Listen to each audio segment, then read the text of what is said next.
Thanks, Kara. I will now call the hearing to order. I would like to begin by acknowledging that we are in Treaty 1 territory and the traditional homeland of the Métis Nation. This afternoon, sitting on the panel will be Mr. Kent Seelan on my direct left, Mr. Doug Marks on my far left. I'm Robert Hutchings. I will be chairing the hearing. Representing the City of Winnipeg Assessment and Taxation Department is Ms. Caldwell, and our executive assistant today is Ms. Balshaw. We will be hearing applications for revision of the assessment rule in accordance with the Municipal Assessment Act. The matters for which revision is requested have been described in each application, and we will limit discussion to those matters. The statements that applicants or the assessor make at this hearing are sworn testimony, and anyone speaking to the matters must be sworn in. Be advised that comparisons of assessment of properties are not considered evidence of market value by the Board of Revision. The Board of Revision is appointed annually by Council and is independent of it and the City Administration. It makes its decisions on the basis of the evidence provided at this hearing and issues a written order that will be mailed to all parties as soon as possible. Please note that the Board's decisions with respect to an application may be appealed to the Manitoba Municipal Board if the matter pertains to assessed value or classification, or to Court of Queen's Bench if the matter pertains to the application of exemptions from taxation. Should you wish to appeal, information on how to do so will be included with this Board's order. With respect to the hearing process, I will confirm the matters to be addressed with each applicant following their swearing in. We will then have the assessor's testimony followed by cross-examination by the appellant first and then the board members, and then the appellant's presentation followed by cross-examination by the assessor first and then the panel members. Each side will have an opportunity to summarize if they wish. Once all the evidence about an application has been brought forward, the applicant may leave. The process will repeat for each item on the docket today. The session will close after all the applications have been heard, and the board will deliberate in private and make its decisions. You will receive the order by registered mail as soon as possible. As information, all public hearings are live streamed, recorded, and will be part of the public record. And can everybody please make sure their cell phones are on complete silence? Kara, could you swear in the parties, please? Please state your name. Tricia Bell. Do you affirm the evidence you present today is the truth and the truth and nothing but the truth? Please state your name. Robbie Newcomb. Do you affirm the evidence you present today is the truth and the truth and nothing but the truth? Thank you. Thank you, Kara. Good afternoon, Ms. Caldwell, Mr. Neufeld.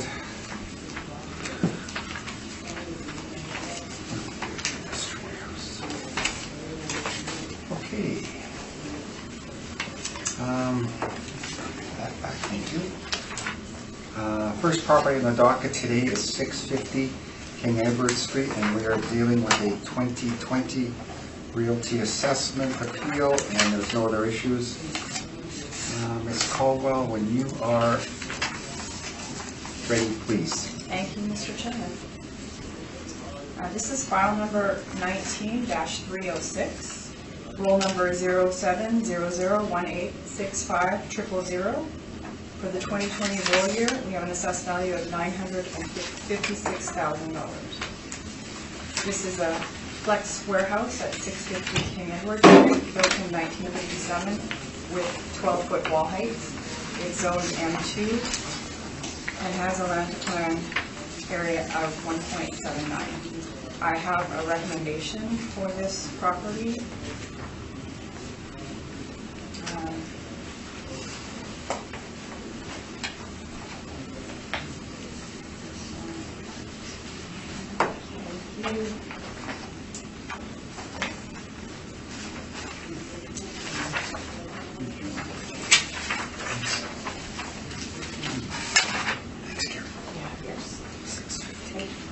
Yeah.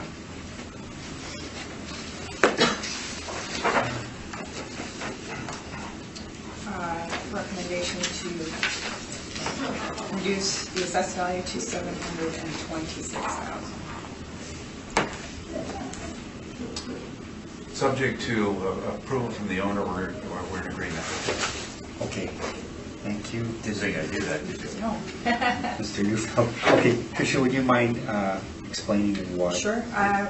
There was a reduction in the rent from $571 to $498. Okay. And a cap rate change from 7% to 8%. Okay, thank you.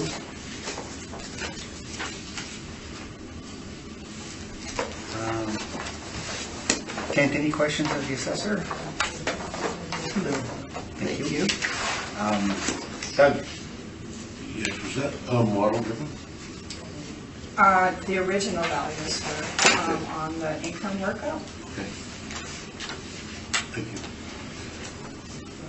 Okay, and I have no questions. Bear with me 1 second. Revised from 956 to 726.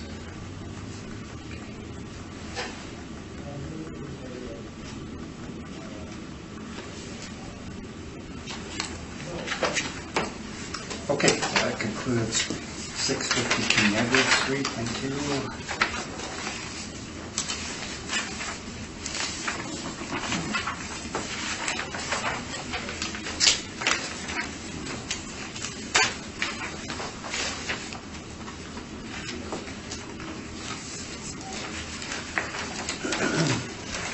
Next property on the docket is 1855 Sargent Avenue.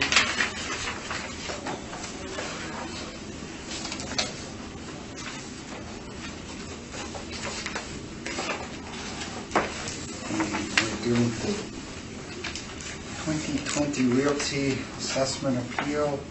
No other issues. Tricia, when you're ready, please. Thank you, Mr. Chair.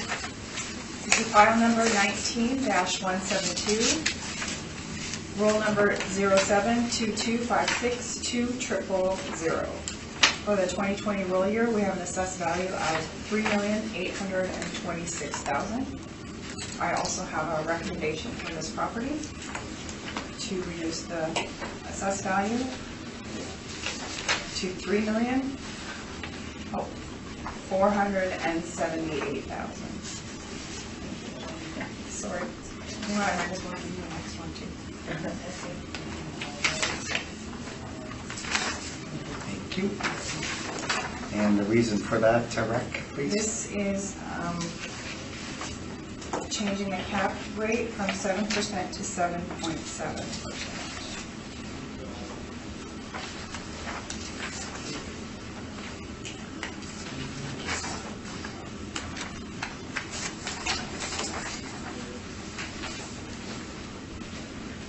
Okay.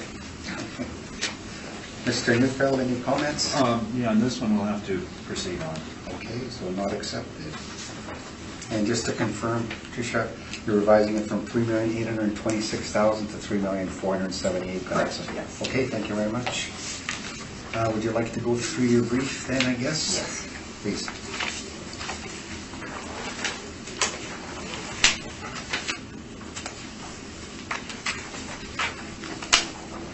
All right, this is a one-story storage warehouse building with an effective year of 1962, wall height 17 feet, zoned M2, and has a land to plant area of 1.78. If you turn to page 2, you'll see there's a lease in place. This is a 10-year lease at $3.32. You can see an aerial shot of the subject property. And on page 4, you can see some exterior photos. Page 5, we have our cap rate chart. 60% of our capitalization rates fall between 6.34 and 7.8%. Page 6, the income workup. There's a total leasable area of 76,924 square feet, and we have a table rate of $3.86. Vacancy loss of 4%, 2% expenses, $3.75 shortfall rate, and I've changed the cap rate from 7% to 7.7% for a value of $3,478,000. And on the following page 7, I have some comparables. Rent comparables are looking for larger industrial properties, with lower wall heights. And my rents range from $2.96 to $5.75. So our table rate is right in the middle there. Thank you, Mr. Chair. That's all I have. Thank you. Mr. Neufeld, any questions of the assessor? Yes. So the evaluation page 6, which is reproduced on the left-hand side of your handout, was this all from the model? Yes, it was. And then you changed just the capitalization, right? Yes. Okay. And you selected these rent comparables then? Yes, I did. Have you inspected? I have not been to this far. And but you did provide the statements, and your rent value does differ somewhat from the statement income. Is that correct? Yes, it does. And any reason to believe that it's not a market value negotiation? I'm sure it was negotiated. Sometimes long-term leases aren't necessarily indicative of the market. Trying to secure a long-term tenant.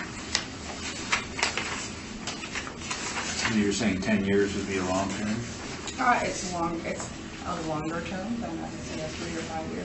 Well, wouldn't this be the standard though in a large size property, because they're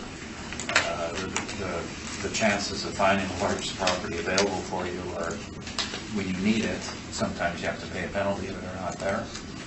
Could be, yes. Okay, thank you. Those are my questions. Thank you. Craig, any questions of the assessor? No, they've been answered. Thank you. Ken, any questions of the assessor? Yes, the reason for the cap decrease. Pardon me? I'm sorry, the reason Okay. behind the cap decrease. It's age. It was actually built in 1953, and it's, from what I understand from the notes, and that it's pretty original. Yeah. Thank you. Thank you, Ken. And I have no questions. Mr. Neufeld, when you're ready, please. Thank you. Subject property is an older manufacturing building that has been leased to Standard Aero, who are in the neighborhood. The difficulty of getting an inspection these days with Standard Aero are the additional security requirements that are quite difficult to get into aviation-based properties, regardless of where they are in the food chain for their contribution to the aircraft industry. So no, I haven't been able to get in there. I just know this building from experience that it is an older building, and with partially low ceilings in the front and the rear, the ceilings are a little bit below what you would expect. At 17 feet is what the assessor has on it, means it's about 14 feet clear, so that's on the lower side of the scale. The arrangement is, the lease arrangement is arm's length, and you can see page 3 that works out. That's $255,750 per annum on a net basis. There is additional revenue earned from the billboard. However, what is missing on this statement is a management expense, and we know that there is because the party who owns it runs their own management company based in British Columbia.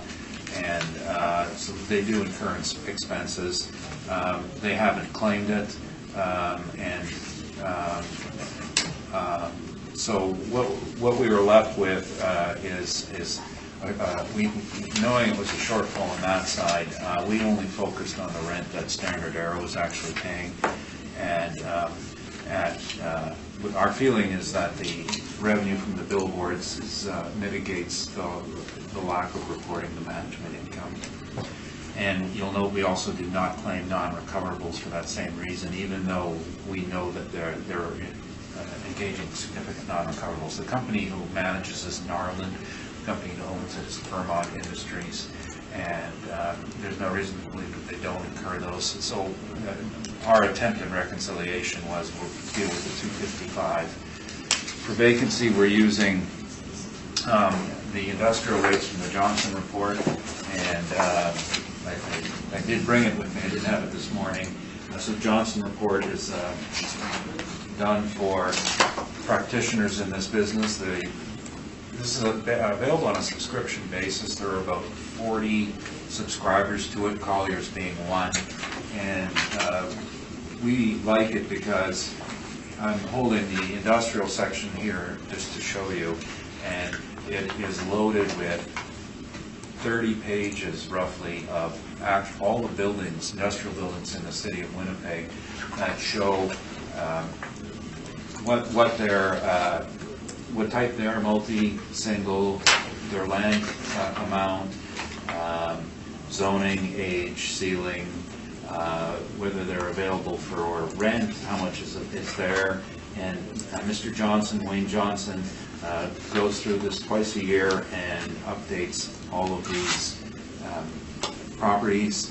And on his report, he says ceiling 14 feet. So he does interior, which is the same as the business, the industry, and he's got the breakdown is 11,000 square feet his office, and the total building is, what is that, 76,060, but we'll go with 77,500.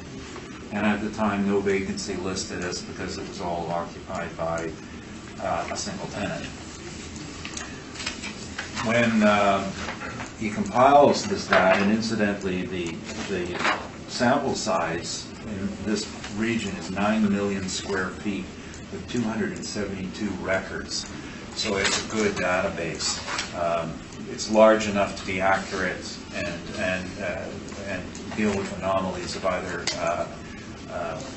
sites that haven't caught up that are empty, or sites that have a chronic or a turnover that's been missed. The overall rate for St. James is 7.3. The overall Winnipeg rate is 7.2. And the difference, one of the differences from what the city uses, is that he's actually just using investment properties. So if you have an owner-occupied property and it's vacant, that doesn't count, because it doesn't form part of the investment base. Investors don't care about an owner who's not using his property. That does not impact the calculation of vacancy rates. They want to know, if I'm a property owner like this and I want to know what Winnipeg's like, I want to know what my competitors are having as a vacancy issue, not a number that does not matter to me. And that's why we use 7.3. Structural reserve, rather than using other, we're using this. In this case, we used 15 cents a square foot. It's towards the lower end of the scale. That's because it's simplicity of the building. The major component in industrial buildings is an allowance for roof replacement, and this is an amount that you would put away. Before we had our debate over recoverable or non-recoverables management fee or whatever, this was what the 2% was for. Now that the rules have changed, we're just going back to standard appraisal methodology. Shortfall, we're using $4, which is slightly different from what the assessor has, and that's just due to our own study of costs. Now, this property isn't reporting its costs because Standard Arrow is paying all the utilities and most all of the repair and maintenance. So the only thing we know for sure are the taxes. So the utilities are an estimate based on a stabilized number from city business, which is surprisingly supportable without air conditioning, of course, and repair and maintenance, which is our managed properties. We're running about $1 a foot on industrial buildings. So it's a slightly higher, and probably not high enough to make it much of a difference in the total valuation. It's just the principal. So we come with a value of $208,068. This property sold in 2015 on page 34. It sold as part of a portfolio. Last week, I spent about a day and a half revisiting the sale, looking over my data, looking over the particulars of it, and because it's been challenged, we're sticking with our numbers. The actual cap sale was at 8.92%, which included 2019 Sargent. 2019 Sargent is an expiring leasehold estate. After taking that property out of our study, the number came to 8.6% for the portfolio. Included in there were 2 properties on ground leases. A review of the statements indicate that the property owner was changing his valuation from on GAAP to IFRS because they were traded on the stock exchange. And this happened in 2011. And when that happened in 2011, properties on ground leases had to be called either a operational cost or a financeable cost. And it would depend on the qualities of the ground lease. So the ones that we ended up using are ones that were part of financing. In other words, that they were of a sufficient length of time, and there were no strange irregularities in them, such as vesting costs. And so when we took those numbers, we came up with a cap of 8.6%. That year, when we first reviewed all the city's applied rents, that cap would actually be 9.95%. And then that's just anecdotal. But the real cap when this sold was 8.6%. Now, in the portfolio, it's true, there would be a range in there. Some properties are better than others. This one is towards the lower end on the basis of its quality and its age, and it's specifically related to the ceiling height, but it's towards the upper end on tenant covenant, because Standard Arrow is a good tenant covenant. But of course, we can't tax covenants, so we look at the physical issues, and it puts it towards the bottom end of the scale, which is why we went to 8.75%. A few others that are worth mentioning would include 51 Acres on page 35. That's a manufacturer of direct-fired furnaces. We capped at 11%. The issue on that property was it had a small land area. And we had 2 other manufacturers, one at 1535 Seal, the other at 100 Paquin, 8.29, 8.47. Superior locations on those sites. And the building had superior utility. We never talk about age, we talk about utility. An old building with a high ceiling, good doors, good land, easy to get out with semi-trailers is just as good as a new one. But a new building with poor land, difficult to maneuver semis on, low ceilings, is inferior still. Now, this is an older building with low ceilings, and that's where it falls in the market. Lastly, in reference to cap rates, our study, no major real estate firm tracks properties like this because they're miscellaneous. They're well below our standards. Our standards for Colliers in page 25, industrial, are clearly that this one does not belong. Its construction, its age are not on our study. So our rates on page 27, which would indicate between 7 and 8.25 would not apply. A little bit of what we look at for this is on page 30. The write-up under industrial is we do separate in 6 different categories in industrial, and the best being the flex, which is basically office and has a retail, good sites, a retail capability. Warehouse single tenant, good ones. There are no premium sites in Winnipeg. There's poor ones. This would be in the manufacturing sector, and they rarely get sold for their investment capability, and we typically look at capping them at 2 to 5 points higher than the best rates. And that's just our guidebook. That's why we're at 8.75. I understand it's lower than last year. Last year, was a applicant's acceptance of the Assessment and Taxation Department's verbal recommendation. And that was Tricia last year. She just had a better deal for me. Thank you. That's my presentation. Thank you, Mr. Neufeld. Tricia, any questions of the accountant?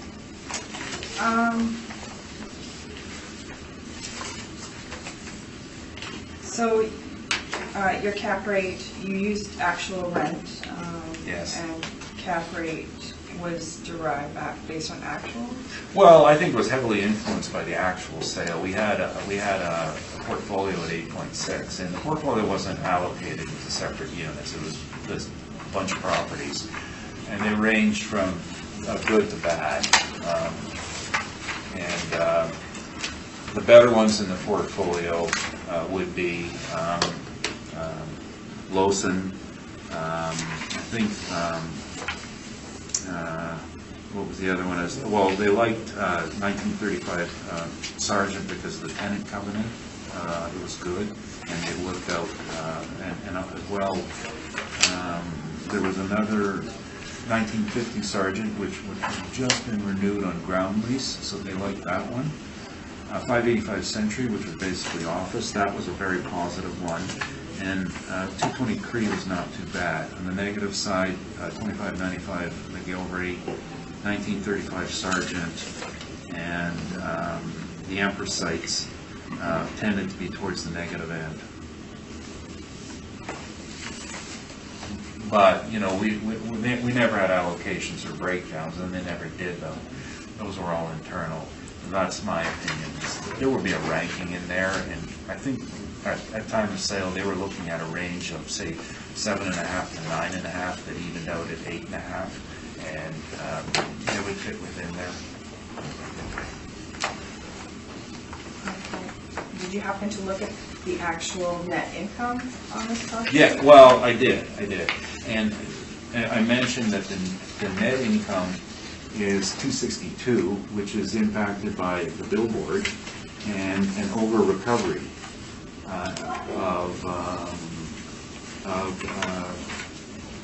of utilities and maintenance.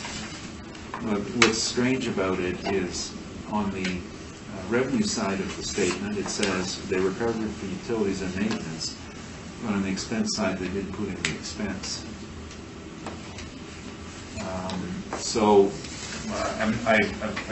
We just chose not to put the lines on that simply because it was either a difference in fiscal year or they missed out on it when they entered. And we're willing to characterize the 255 as being a net rent. Thank you. Those are my questions. Thank you, Tricia. Doug, any questions? None for me, thank you. Thank you. Ken? The Johnson report is Mr. Johnson from Manitoba. Yes, Wayne Johnson. He was actually a residential realtor with Royal LePage, still is, and he's been active, I'm going to say 30, 40 years. Previous writer of the report was Ken Croach, who worked with me at Stevenson. So our comfort level is also based on working together. Wayne bought it from Ken at some point in 07, 08.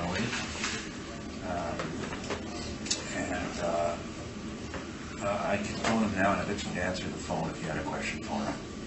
Interesting. This location, obviously, you don't have pictures because it has a high security. Right.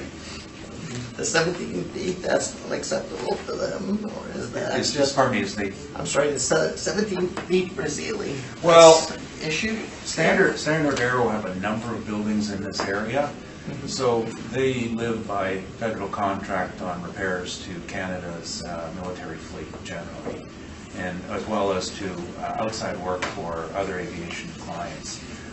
So they have the ability to move product around, their work around to where it best fits. They've got some high cube space further on. I'm just trying to remember the name of the streets there. And up on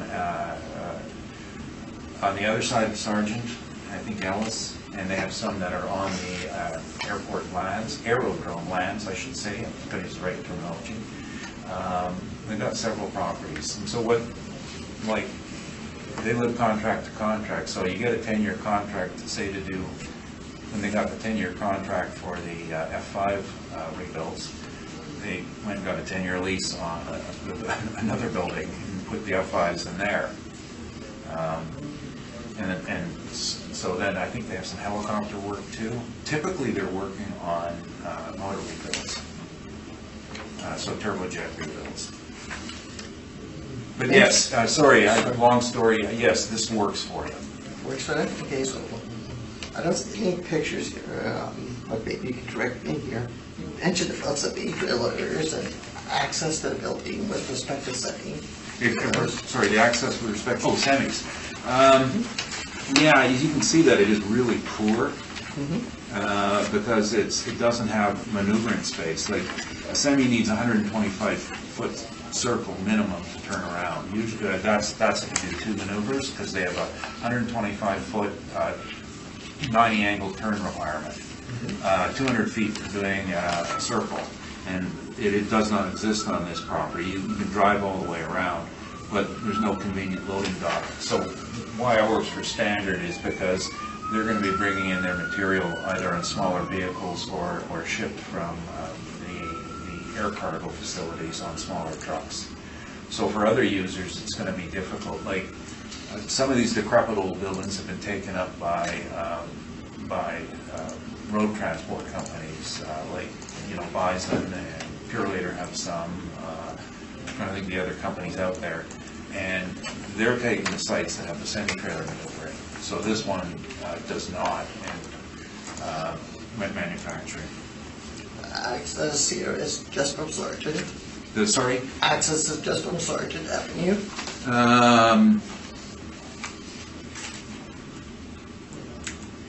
I got to double check that, but yes, I believe so. Because I'm just looking at behind there what that parcel is.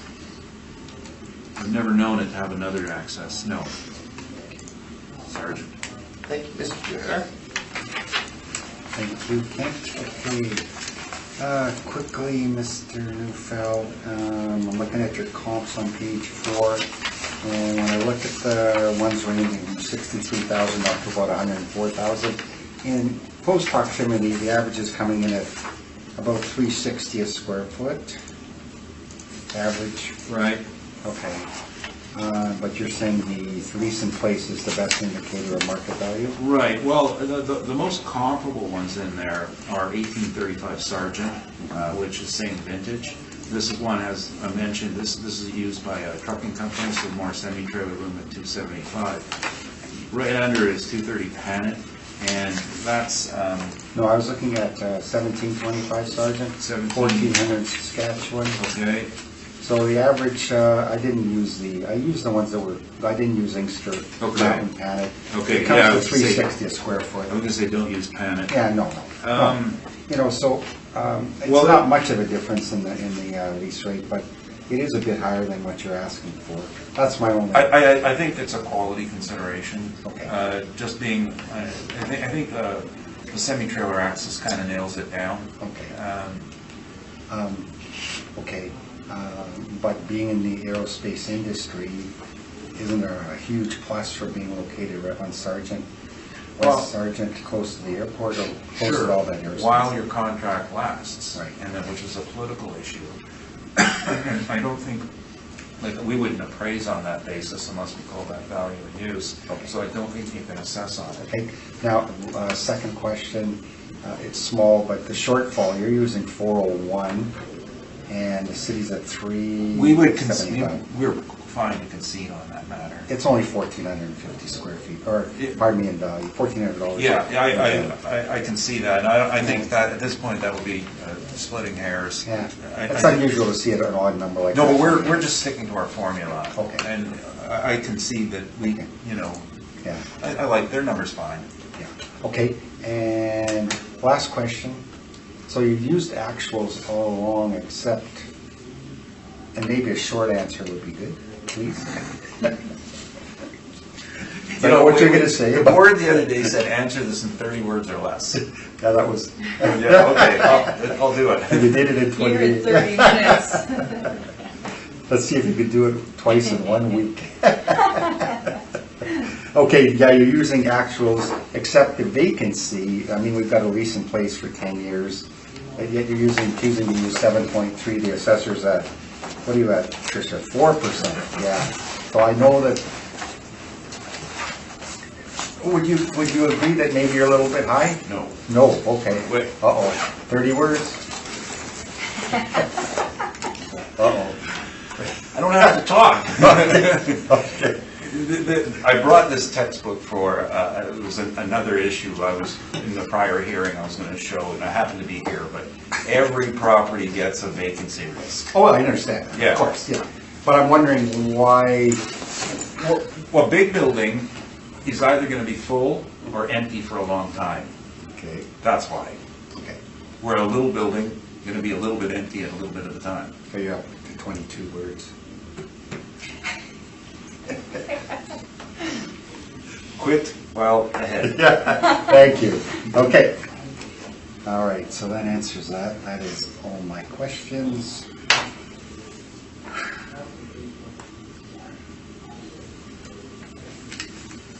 Tricia, did you have questions? Yes. Sorry, lost track here. Okay. Okay, so a requirement for summary at all, either party? I'm good. Actual income, actual cap. Okay, That thank was you. in my 30-word allocation. All right, thank you.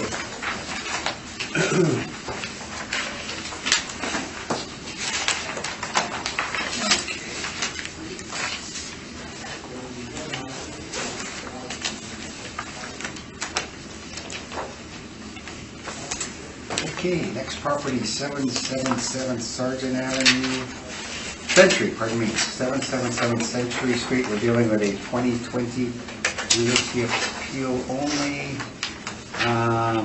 Tricia, when you're ready, please.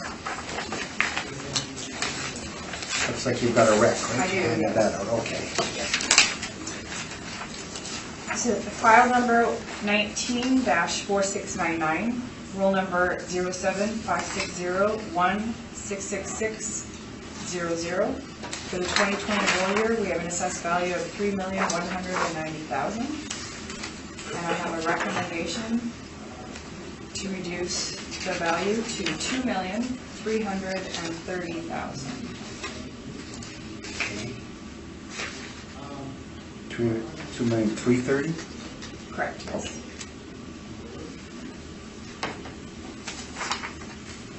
Okay, and based on, Removing surplus land value. oh yeah, okay, and change the cap rate. Oh, sorry, yes, that as well. So remove surplus land, would that be fair? Yeah. Okay, and increase the cap rate. Mr. Newfeld. I need to buy some more words to answer. Oh no, you start fresh now. Oh, okay. We accept. You accept, whoa, okay. If that makes you get that many more words the next time, for the next property. Bonus words. Okay, good. Accepted by applicant. Any questions from the, Doug, any questions? No, I'm happy. Okay, thank you. Ken? I'm the same.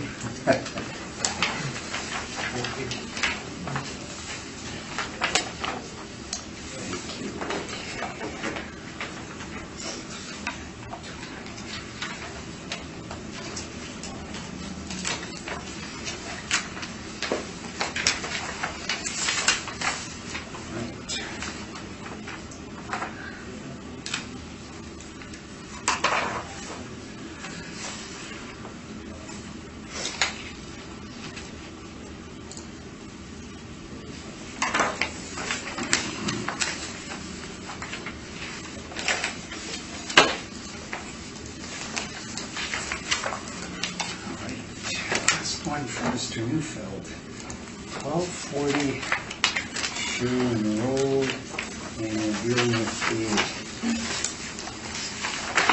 2020 Realty Assessment Appeal. Ms. Caldwell, when you're ready, please.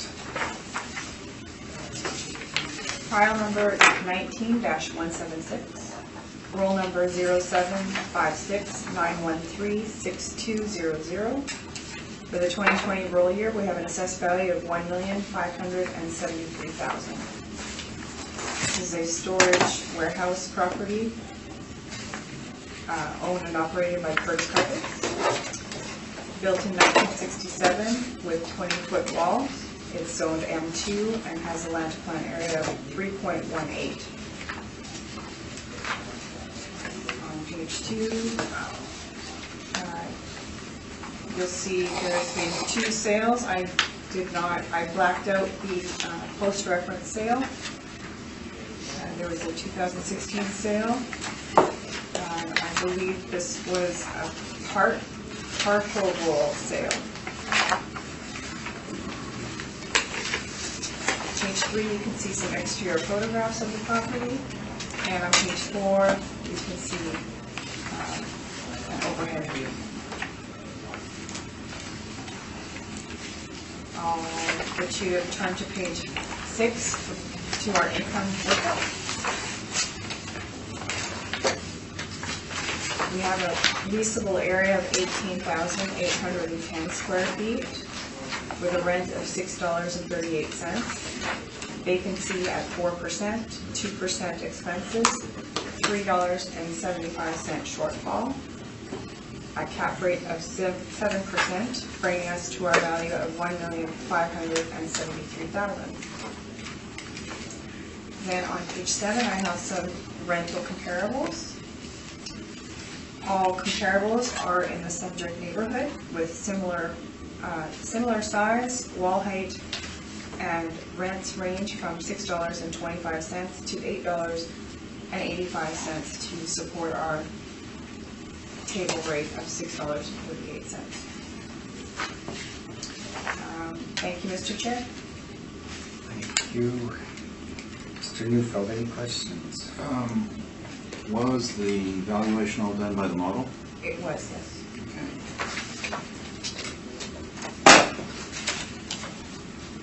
And at the time of, that the mailer was sent in, it was tenanted? I believe so. And then subsequently purchased for the owner's own use, because it's showing Cal Tire as the tenant, and your pictures show Curtis Carpets now, and Curtis Carpets are the owner. Right. Okay.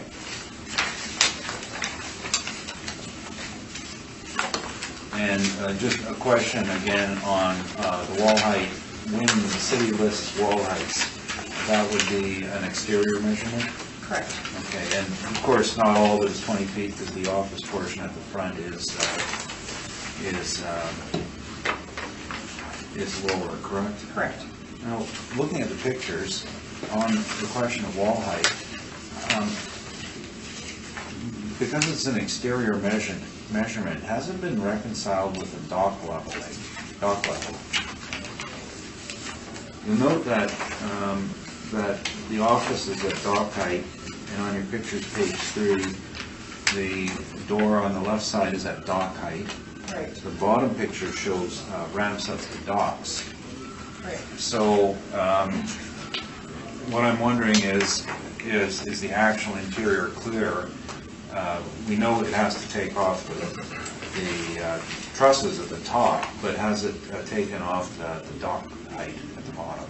I'm not certain. Okay, those are my questions. Thank you. Any questions of the assessor? Have you inspected this location? I have not. Has there been any significant additions here? Any? Additions here? Not that I'm aware of. No, there were no permits on the property, recent permits.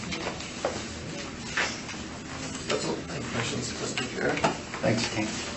Guys, any questions? Just one, access by semis, is it up either or in a fake? Well, land to plan area, usually we look for 4 to 1, so it's less than that at 3.1 to 1. So it would be, right? Yeah, it looks tight, yeah. Okay, thank you. Thank you, Doug. I have no questions. Mr. Newfeld, when you're ready, please. Thank you. There is, in my opinion, an error here on the low side. Looking at the statement, which was, as I mentioned, there was a tenant as of the reference date. My client bought it for carpet storage and took possession after the tenant vacated. The actual paid rent is not $5, and I think, and I know why we didn't use it. We don't have this income and expense information. We never represented the prior owner, so we weren't aware that there was income coming from it. So I think, in all fairness, we'd like to change our number upwards to reflect what it was earning. And looking at this statement, it says one place net and one place it doesn't, but some of these expenses seem very, very unusually high, like wages and benefits for the caretaker. So what we're going to use is $107,480 as our net income. And as I mentioned, that's $571 a foot. And our vacancy, I'm not going to change the rate, but you should administer a geography test, and I will get my sons in here, and you can ask them a street and say, tell me where it is. Sherwin, well, St. Boniface. You see, they put in St. Boniface here. It's funny. I've been doing this a lot. So it's St. James, obviously. So net income after our vacancy, market vacancy, I'm going to just use 7%, is $99,956. We are using non-recoverables because even though we didn't use any of these expenses, that it's clear that there are some non-recoverables stabilized at 5%, which brings after that our subtotal to $94,959. And structural reserve won't change. Shortfall, sorry, I was just trying to rejig the number here, and just want to go with the 375 to avoid a dispute, because I think, again, you have the wrong data here. So that should be 49 minus 4937. So that changes our NOI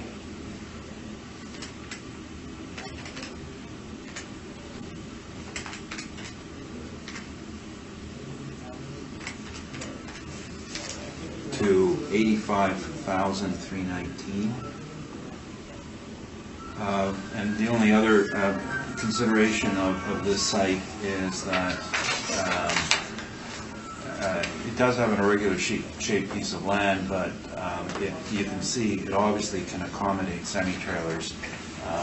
The height is not 20 feet. Johnson lists it at, sorry, I have that number here, at 16 feet, and because like he has loading both, so some is at dock, some is at grade, and that's why I guess the 16-foot height was used. That means that some of it was at 17 and some of it was at 14. 2,200 square feet is office out of this total. So I think it did piqued some interest on the market. The carpet people thought it was worth looking at, so we're looking at 8%. So that my number is $1,066,488.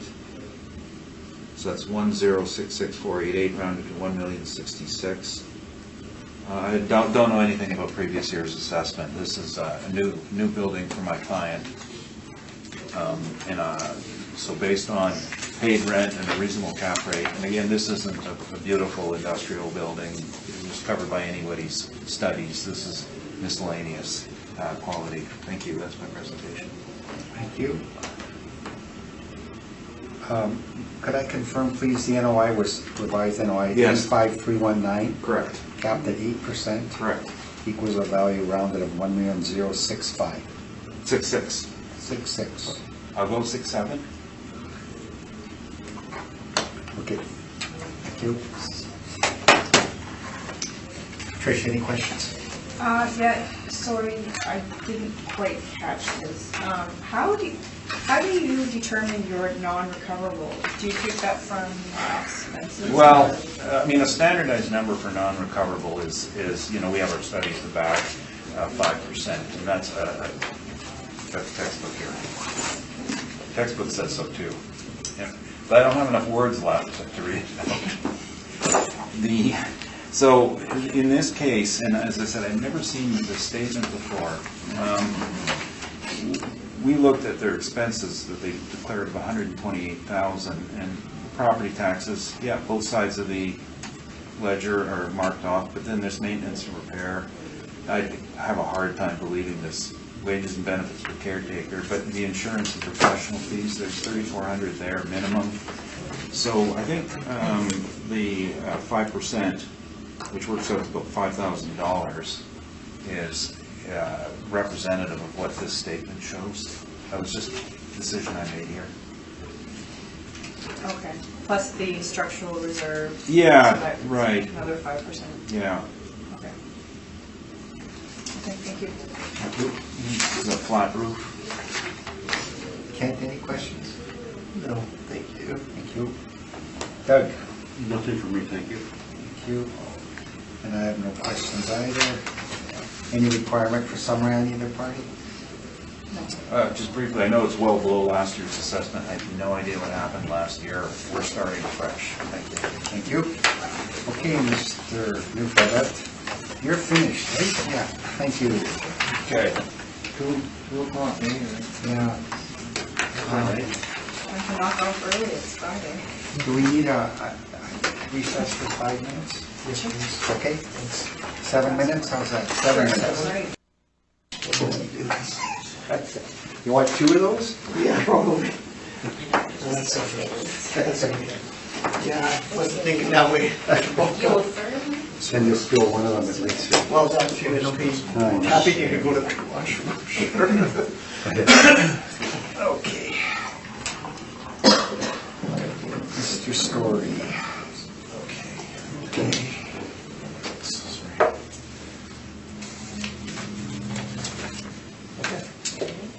So please state your name. Jared Story? I swear the evidence you present today is the truth and the truth and nothing but the truth, so help you God. Yes, I do. Thank you.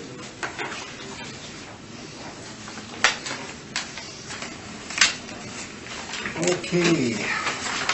Good afternoon, Mr. Story. Not too bad for you? Not at all. Okay, so starting with your properties, we're starting with 1475 Dublin Avenue, and we have rebuttal package, okay. So just dealing with the 2020 Realty Assessment Appeal, no other issues. Okay, Ms. Caldwell, when you are ready, please. Thank you, Mr. Chair. File number 19-3589, roll number 1309-613-6400.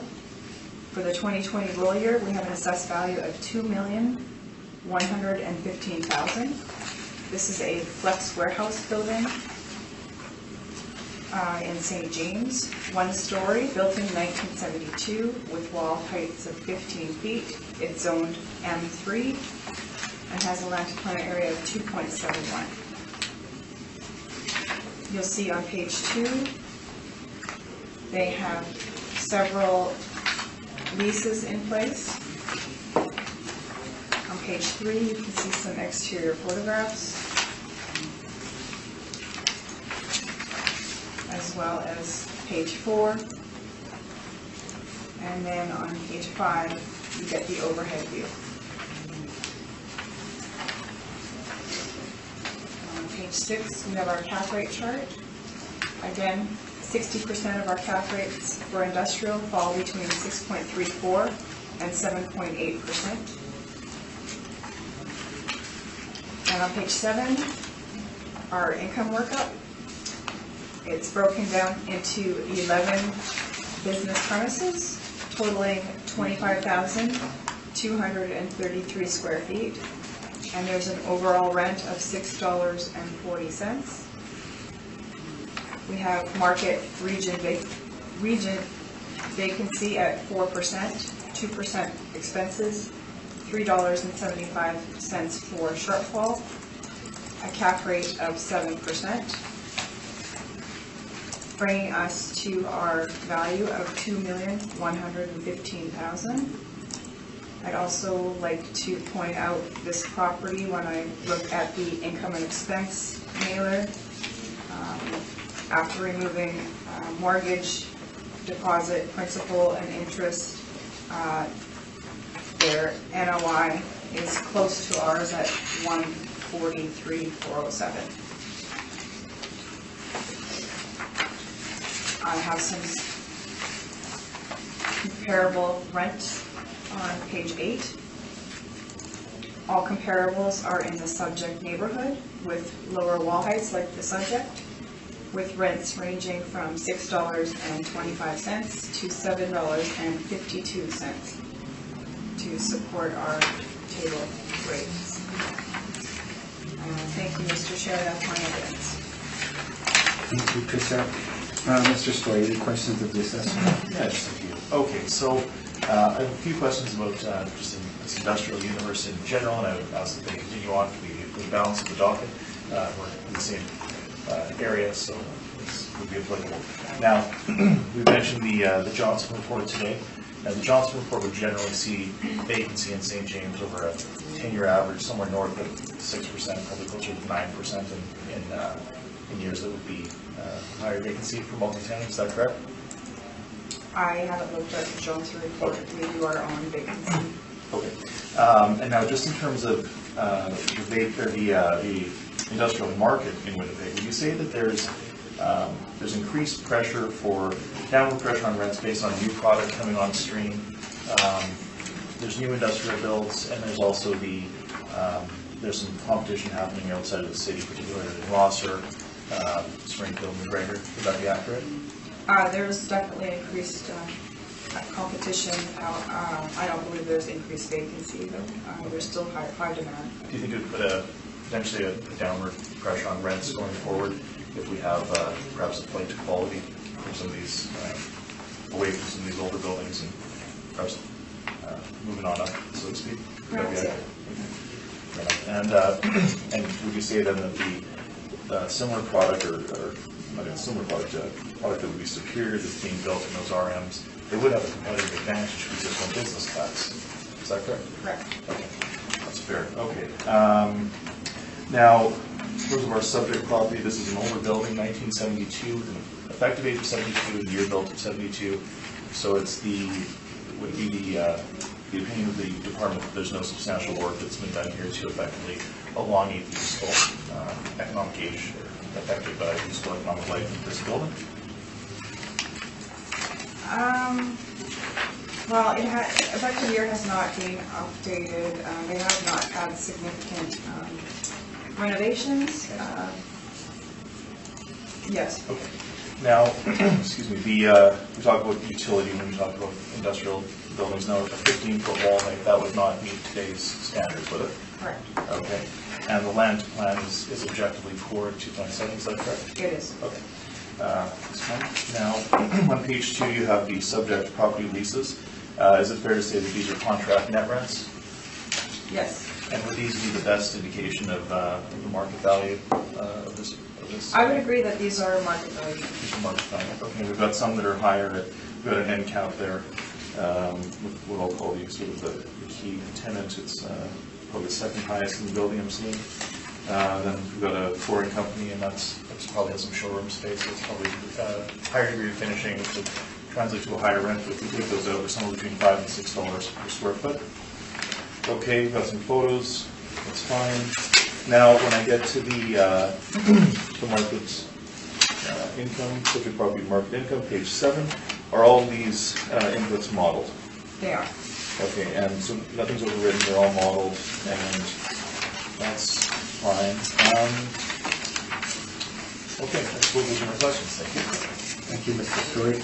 Kent, any questions of the assessor? Sure, you mentioned the NOI was in here. It was built out here. Which page? Oh, sorry, it is page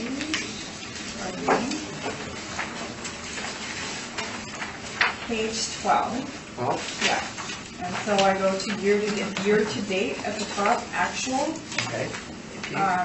There's, at the bottom, it has a net income of $98,837. However, I have removed mortgage, interest, and principal, as well as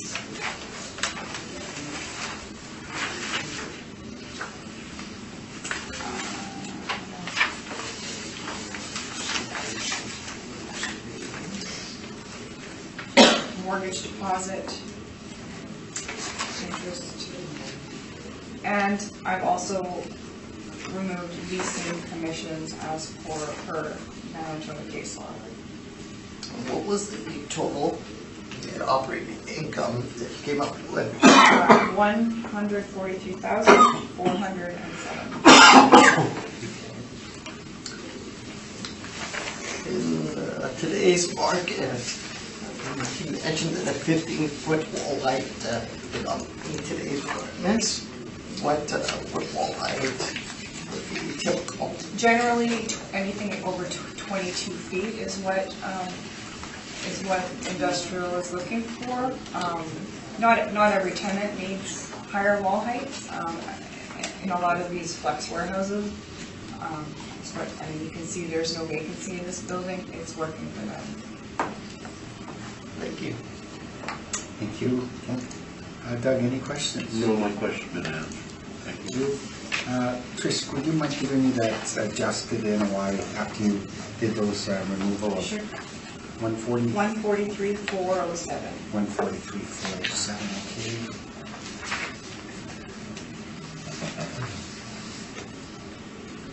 Okay. That is my only question, okay. Mr. Story, when you are ready, please. Thank you very much. Okay, so 1475 Dublin Avenue. We've got a building built in 1972. No substantial improvements. It's not in dispute. It's a single-story multi-tenant with a gross floor area of, a gross leasable area of 25,233 square feet. The city is suggesting a 2020 realty assessment of $2,115,000. We are suggesting a value of $1,702,000 is more appropriate. Okay, so again, we're at 1475 Dublin. This is a one-story masonry wall structure. We best describe this as an industrial flex warehouse. That's the northeast corner of the intersection of Dublin and Orange Street. Okay, and again, we have a wall height of 15 feet. Okay. And again, the land to building ratio is objectively poor. That's not in dispute. It's 2.7 to 1, and it will not generate serious market standards. Okay, so in terms of the how we approach the rents in this building, we do believe that they are the most reliable indication of the market value. So we have, and I don't believe that's in dispute either. So when we take our rents that I have here on page 7, we see that the total gross potential rent on a net basis is $147,624, or $5.85 per square foot. Okay. Now again, we've looked to the Johnson reports, we've looked to the area, and we've applied a vacancy rate of 6%. Of course, Altus continues to apply an erosion of the income stream of 7% based on a 2% allotment to the structural reserve and a 5% non-recoverable. I'm sure you've all heard that argument before. Now, in terms of the cap rate, we're suggesting a cap rate of 7.25 is more reasonable for an asset of this vintage with some of these issues that we've discussed. Now, it's important to recognize that when we're talking about cap rate, we're talking about effectively 3 components. We're talking about the principle of anticipation. So are these rents likely to appreciate? Are they likely to go up over time? Are they likely to maintain? Is the income stream durable? And then, of course, we look to other investment vehicles. that would constitute the principle of substitution. So with all those points taken into consideration, we do suggest that the 2020 realty assessment should not exceed $1,702,000, and we respectfully submit that we ask that the board adjust that for this cycle. I've included some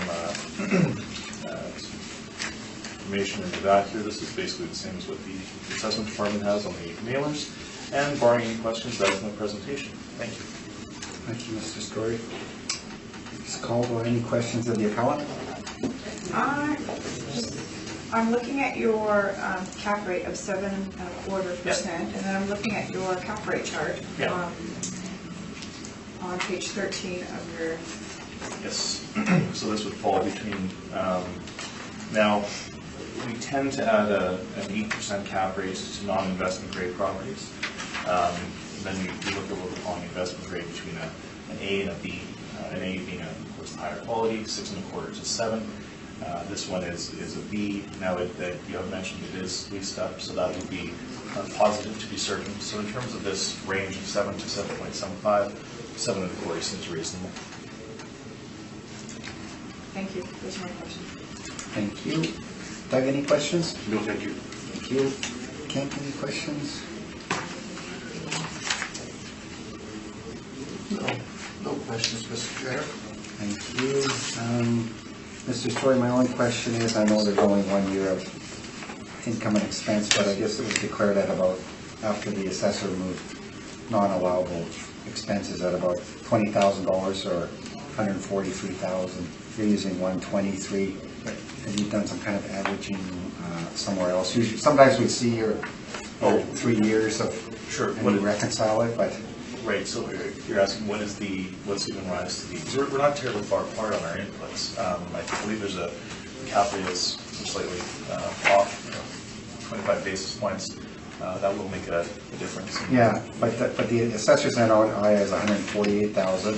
The actual declared when you remove non-allowable expenses is 143, and you're using 123. Right. For the NOI. Well, this is based on the simple interest in this property based on an income approach. So that is when we add our inputs, and that's what we come to. So okay. I haven't looked at every single input here. I do notice that there's some anomalies. I noticed that the management fee is extremely low on this property. So they're using the simple interest. Okay. I'll let you. Thank you. Of course. Sorry, one quick question. Page 12. What is the acronym FWS? Is that I'm sorry. Flex Warehouse. Flex Warehouse, yes. Anything else, Kent? No, that's good. Okay. So I have no other questions. Any requirement for summary from either party? No, Okay. thank you. That includes 1475 Dublin Avenue.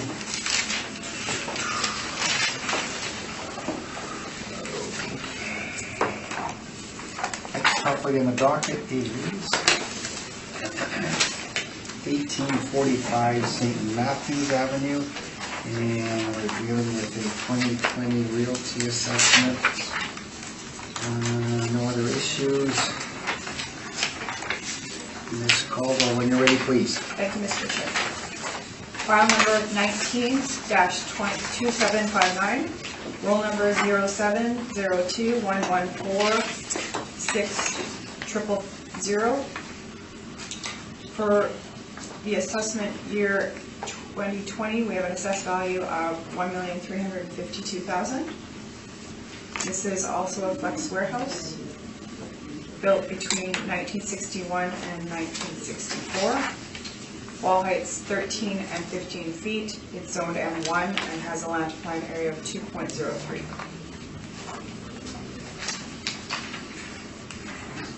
You'll see some exterior photographs on page 3 and some overhead views on page 4. And I'll skip past page 5 and go to the income workup on page 6.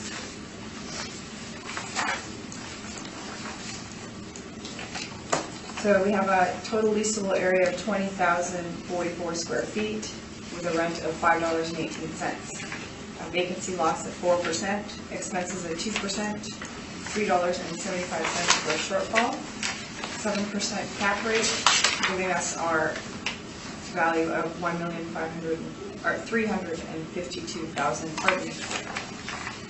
I have some rental comparables on page 7. All comparables, again, are in the subject neighborhood with lower wall heights, rents ranging from $4.20 to $7.50 to support our table rate of $5.18. Thank you, Mr. Chair, that's my evidence. Thank you. Mr. Story, any questions? Yes, just a few. Okay, sorry, you mentioned a table rate. Is that effectively a model? Yes, Okay. yes. Okay, so again, no adjustment, no age variant to the actual year built. So this building is built in 2 phases, 61 and 64, correct? Yes. And we have, again, objectively poor wall heights at 13 feet and 15 feet. Yes.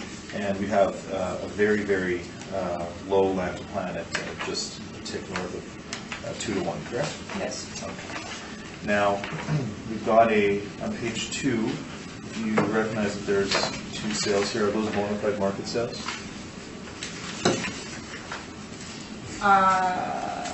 Did not look into the 2000 sale. I believe that the 2008 sale is arm's length. It is on sale. Okay. So that's, I can't help but notice that between the year 2000 and 2008, that means that the market has seen an increase in this property by 8%, so it's roughly 1% per year. It doesn't seem to be appreciating it. Great. Okay. Now, when we talked about these buildings where they're single tenant, we've got in excess of 10,000 square feet, would you say that carries more risk and limits the amount of the pool of tenants that you might be able to attract? Excess of 10,000? Well, 10,000, 15, we're at 20,000 square feet here, so this is a fairly large single tenant building, do you not? I don't consider 20,000 that large. Okay, that's fine. All right, so now in terms of your rent comps, I looked through all of them, but I will say that is there one here that you think is most comparable? Oh,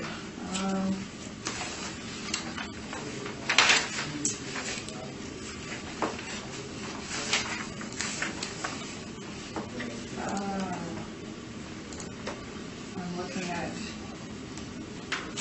here.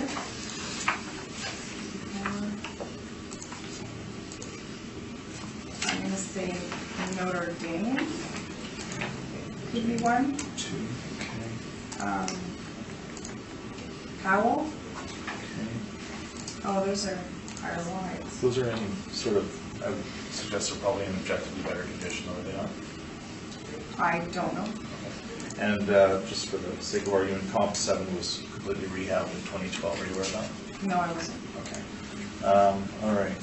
So I think that I would suggest actually I have a note here that Comp 6 looks very good. That's the one that's it's superior in terms of number of loading bays, and it's right by Peak of the Market. There's a Eva's Rent-A-Car that's across the street from McDonald's, but that looks to be a very comparable property. And the rent is significantly lower than what the airplane is at table rent. Okay, I think those are my questions. Thanks. Thank you, Mr. Story. Kent, any questions? Have you inspected this location? I have not. Yeah. Just again, has there been any renovations here? Anything? There was no significant permits that indicated recommendations. I believe it's just maintenance. Maintenance What only? they're doing, yeah. Thank you, Mr. Chair. Thank you, Kent. Got any questions? No, my question's been answered. Thank you. Okay, Tricia, I'm going to ask.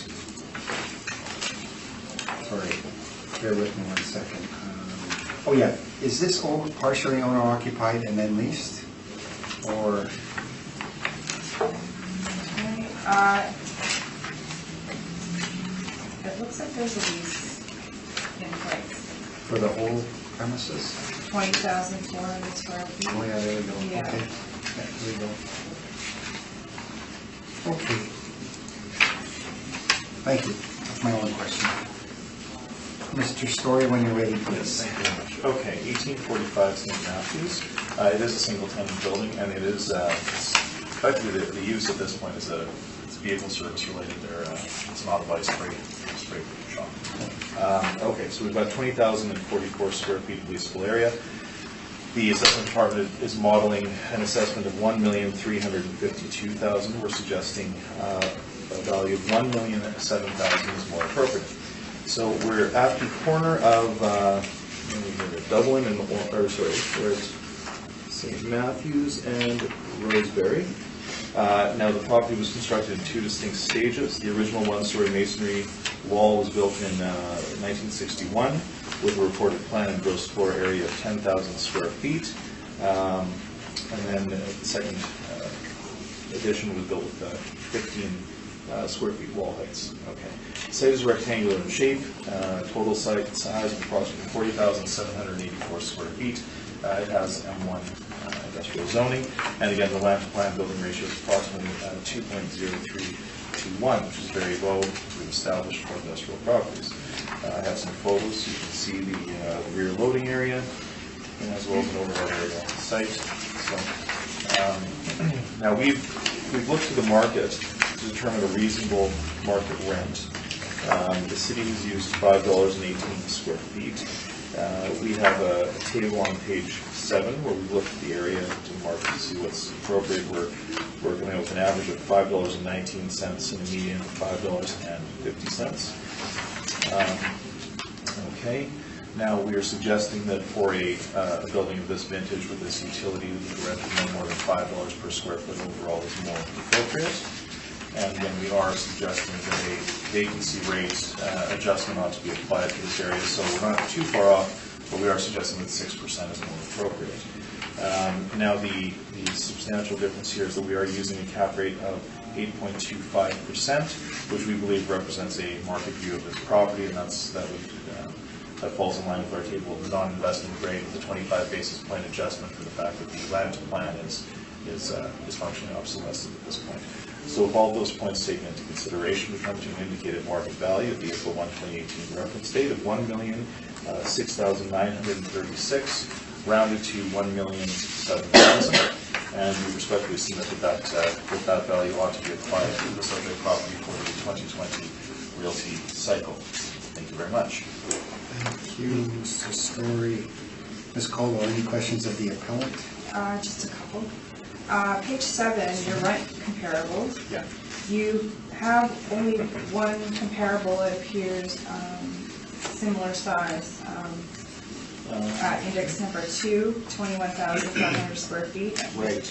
Other than that, I think the largest one is 11,147. Yeah.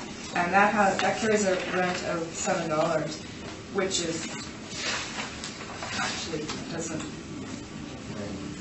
I would suggest that that's probably a objectively more desirable property. So again, we are looking at the grand scheme of the industrial universe in this area. We've got rents as low as $475, 11,000 square feet. We're looking to capture a snapshot of this market. So if we're saying our average is $519, we're not too far off the mark by saying this is an objectively inferior location and applying a rate of $5. If you were looking at for averages, would you not look at more comparables that are similar in size?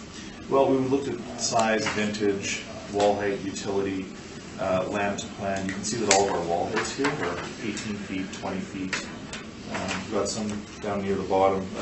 Let's say those are 16 and 17.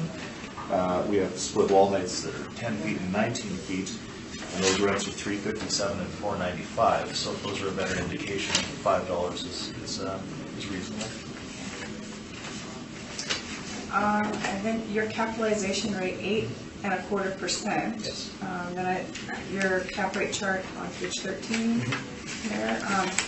Do you have any cap rate evidence to support 8.25? Well, with our cap rate study, which has been divided, suggests that non-investment grade properties such as this, with some of the issues that we've outlined, ought to start at an 8%, and we've adjusted upwards by 25 basis points to capture the inherent risk in single tenant. That's another issue, plus the land plan with the short wall heights.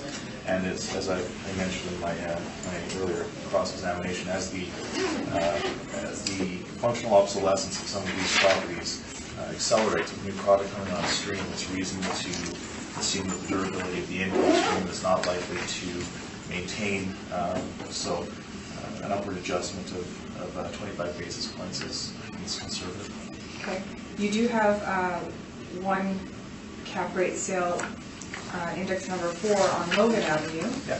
That has a very similar size and age at a cap of 6.36. Do you know what the land plan area is? No, I don't know the details of that, so I know that those are site specific. Those are all my questions. Thank you. Thank you, Tricia. Doug, any questions? No, my question's been answered, thank you. Thank you. Kent, any questions? No questions, Mr. Chair. Thank you.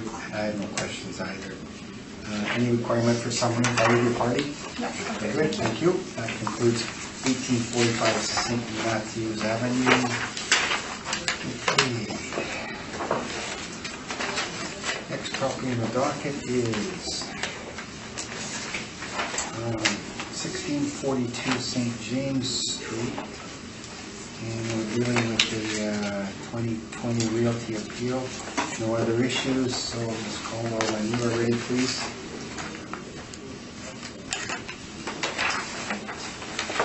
File number 19-2427, roll number 0701017900.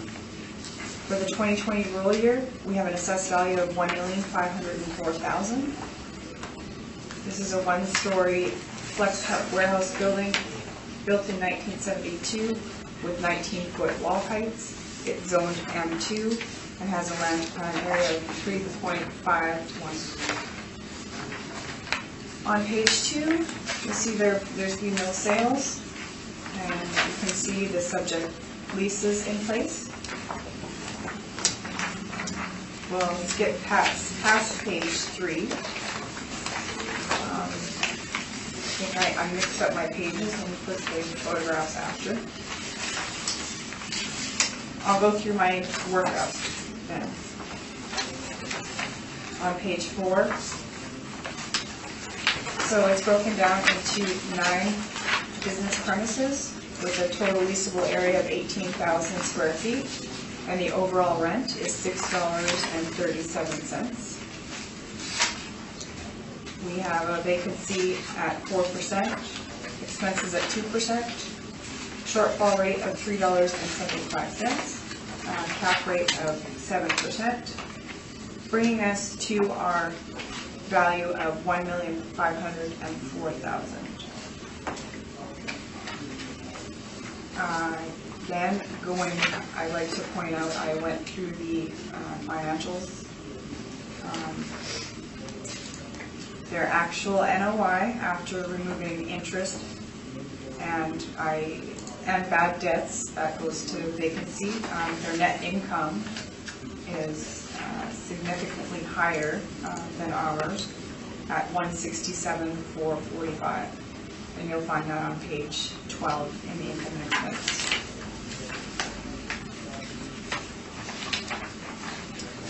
So then on page 5, there's some exterior photographs, and on page 6, there's an overhead view. And I have some rental comparables on page 7. All comparables are in the subject neighborhood with lower wall heights. Most are similar vintage, and rents range from $6.25 to $7.50 to support our model rent of $6.37. Thank you, Mr. Chair. That's my evidence. Thank you, Ms. Caldwell. Mr. Story, any questions? Yeah, just one quick one. You mentioned that when you go through the financials and you remove the bad debt and whatever else, is that not you're primarily using a model to come to an indicated market value, correct? Yes, but what I'm trying to show is that our model is pretty good at estimating market. And are you looking at every input of that income statement? Are you analyzing each line in the line-by-line analysis, or is it just that component that you're focusing on? Well, the whole page that they submitted in. All right, so this building was built in '72. Again, now this is stick frame construction, is that fair to say, for a veneer? Yes. Okay, and it's now, we're reporting 3.5 land to plan, but that, I think that might be sort of overstated just based on the configuration of the lot. We've got a fair bit of land down here, but that's not, probably not benefiting things like turning radiuses and things of that nature when it comes to the actual main hole in here. Is that safe to say? Well, it's different configuration, but I mean, that's what the numbers work out to when you, Right. for the ratio. Sure. Oh, there was likely a building here on this bottom part, is that? It looks like they're pretty good. Okay. And this is sort of an interesting area because it's sort of operating as it's a true flex warehouse, and it might be considered in transition. I know Jan raised cases in there, and that's sort of not a typical industrial. Right. Okay. Now, everything that you've got here on page 4 is a modeled input. Is that correct? Yes, it is. Okay. So we see that vacancy of 4, expenses of 2, cap rate of 7%. I think we've seen that on most of these today. Okay. Now, we haven't overwritten any of these inputs on any of the files today? No. Okay. Okay. Now, the rents that are in place, those are contract rents?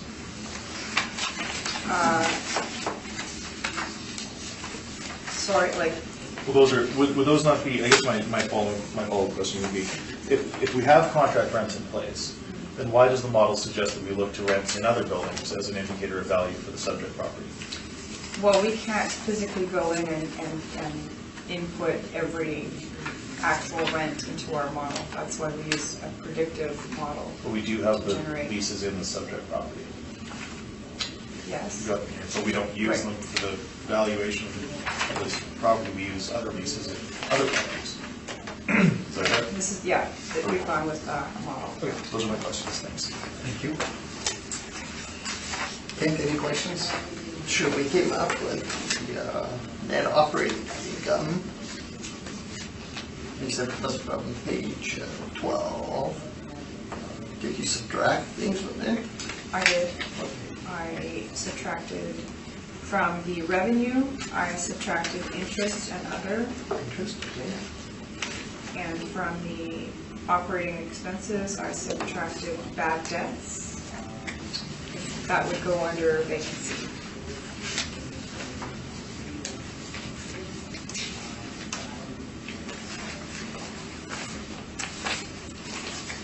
Thank you. Okay, Mr. Chair. Thanks. Doug, any questions? Yes. Excuse me. On your cap rate, Yes. how is that determined? Cap rate, effective year built, the market region, as well as the size, the leasable area. Yes. So, in the chart that was utilized, that was Right. on the previous pages, it's got it from 6.3 to 7.8. Now, how do you determine that 7% is the given cap rate for that when there's no years stated in that chart?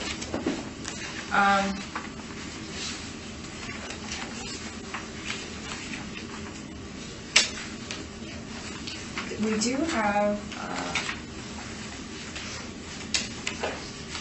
a document that this, I happen to have the one for internal use, but there is an external document that breaks it down into the submodels.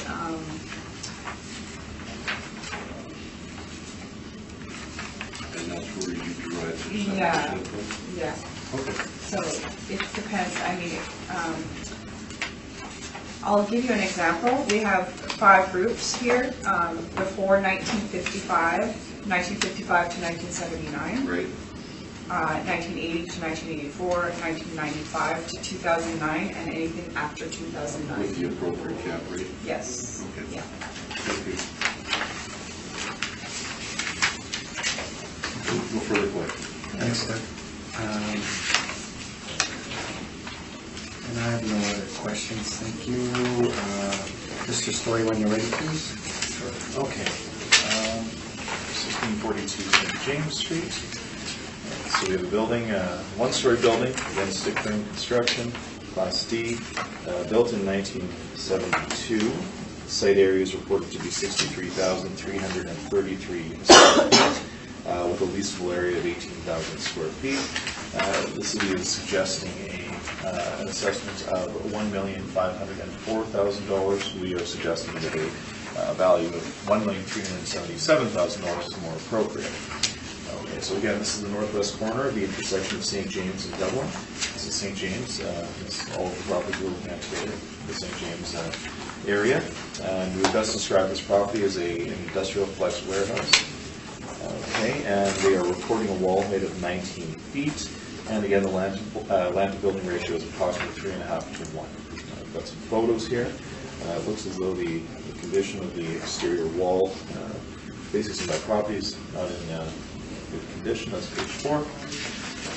Now the rents, I don't think we'll dwell on this. We're using the rents in place. The rents in place indicate to us that an appropriate rate is $6.60. The city is modeling $6.38, so I don't think the city will be disputing that. So we will continue on with our actuals.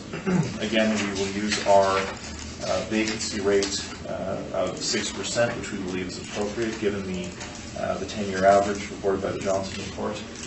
So we're using 6% as a way to capitalize this vacancy into perpetuity.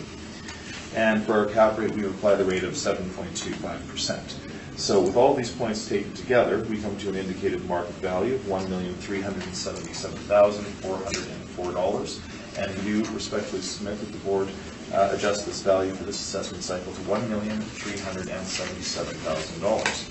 So barring any questions, that is my presentation. Thank you. Thank you, Mr. Story. Trish, any questions of the appellant? I actually have no questions. Thank you. Doug, any questions? Just one regarding the cap rate as well. Sure. Years difference for someone from the city.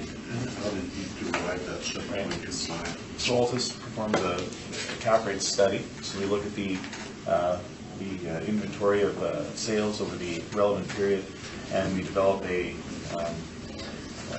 our own opinion of the industrial industry in the city of Winnipeg. So we direct you to this document. You can see we come to this, we boil it down to this table. We have investment categories which are called A or B, and that would indicate a range from 6.25 to 7 for the high end, the top grade. What page is that on? Oh, I'm sorry, that's on page 13 of the Altus cap rate study.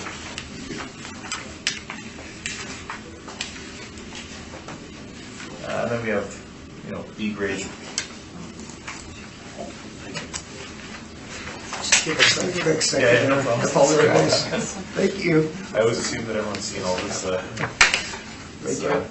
That's the other guy. Thanks. Thank you. 13? Page 13, yeah. Thanks. So we analyze the data in the market, and we say, okay, well, what do we see? Well, in terms of the investment categories of A, again, the higher grade product that's available, 6.25 to 7%. I'm going to suggest that most of the properties that we're looking at today are not what we'll call investment grade. They're used for their utility. So we have an A, B. B is 7% to 7.75%, and then what we'll call non-investment grade, the sub quality would be 8% plus an adjustment should any other adjustment be warranted for any other outside factor. Now, what's interesting is that I believe the city said that they look at age and size for their cap rate. We look at a number of factors, and it's wall height, economic utility, location, land to building, age, condition. All of these factors have to be taken into consideration when we apply a cap rate. Again, it's fairly subjective, but we try to represent what we believe is a market view of each of the properties that we look at. Good. Thank you very much. Thank you. That's it, Mr. Chairman. Kent, did I ask you if you had any questions? I remember, but I don't have any Okay, questions. yeah, thanks. And neither do I. Any requirement for someone, either party? Thank you. Very good. Okay, thank you. That concludes 1642 St. James Street. It's just for, I actually have a recommendation. Okay. Maybe I have 2 minutes to talk about that. You can, yeah, we'll recess for Thank you. 5 minutes, how's that? As we planned. Thanks, Kira. I will now call the hearing back to order. Next property on the docket is 915 King Edward Street, dealing with a 2020 realty assessment. I guess, Ms. Caldwell, you've got a recommendation. Anyway, make your presentation, please. This is file number 19-2656, roll number 0700-192-8100. For the 2020 roll year, we have an assessed value of $1,595,000. And we have a recommendation to reduce the value to $1,418,000. And that is based on increasing the vacancy rate to 15%.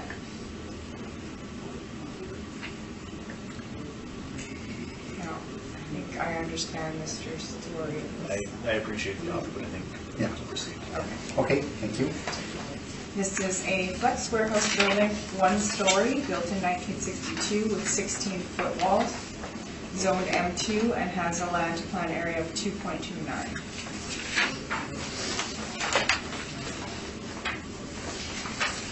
You'll see on page 2, there are a couple leases in place.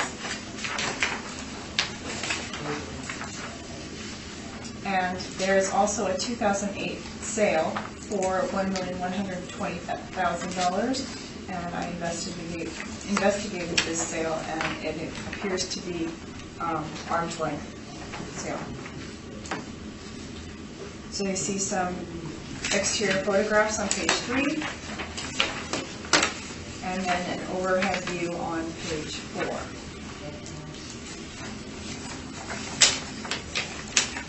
So I'll go to the income lookup on page 6.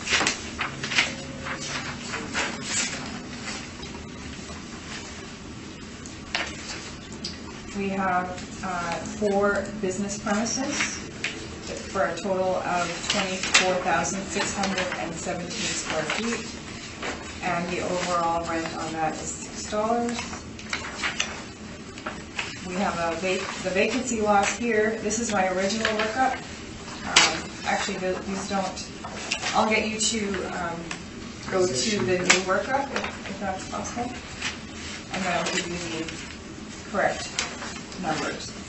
So applying the 15% vacancy, the shortfall rate of $3.75, 2% expenses, a cap rate of 7.7% for an assessed value of $1,418,000.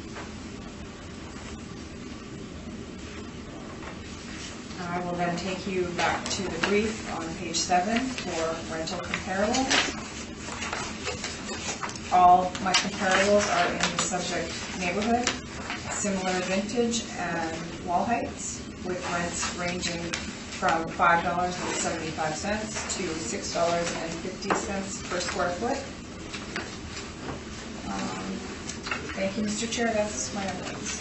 Thank you, Tricia. Mr. Story. I'm sorry. Yes, any questions? Yes. Okay, so this is an older building that's undisputed. Right. Where, as far as industrial buildings go, we can see the wall heights are not appropriate for the market's demands, and the land plan is functionally obsolescent. Do you agree with that? Yes. Okay. Now, I appreciate that you've recognized the vacancy adjustment, but are you aware that the 5-year average of vacancy in this building is well north of 50%? 50% Or north of vacancy. 50%, over a 5-year average. It's been as high as 83% in the last 5 years. This has been a difficult building to lease. Okay. So, I guess I was not aware that it was that. Yeah, okay, no, it's okay. It's been an issue. Now, I see some of the photos you've got here in your brief. Are those from your file or are those Google Street View? That's Google Street View. Okay, did you go through and look at the historical photos of this project? No. In my review last night, I noticed that there are commercial leasing signs in literally every photo, and it's different companies every time. It's just, it was something that I noted. Now, the cap rate here that you applied is 7.7%. Now, is that primarily based on age? Yeah, my guess would be age. Okay, so when we see this this vacancy that we can say is reasonably approaching long-term sort of chronic vacancy or a chronic turnover issue, and we talk about the principle of anticipation, the durability of the income stream, do you not think that the next prudent purchaser might apply a premium to that model cap rate based on what we're seeing in terms of performance of this property? Yeah, perhaps. Okay, that's fine. And I think that those, well, I guess I'll ask on the rent comps, do any of these buildings have similar vacancy issues? I don't know how vacancy would affect the rent, but I have no idea.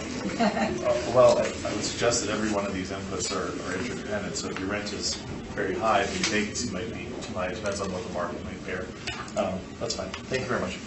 Thank you, Mr. Story. Kent, any questions of the assessor? Sure. Have there been any significant modifications to this location? No, not to my knowledge, unless they've done stuff without permits, and from just looking at the photos, it doesn't appear that too significant has been done. That's all my questions, Mr. Chair. Thank you. Doug, any questions? Nothing for me, thank you. Thank you.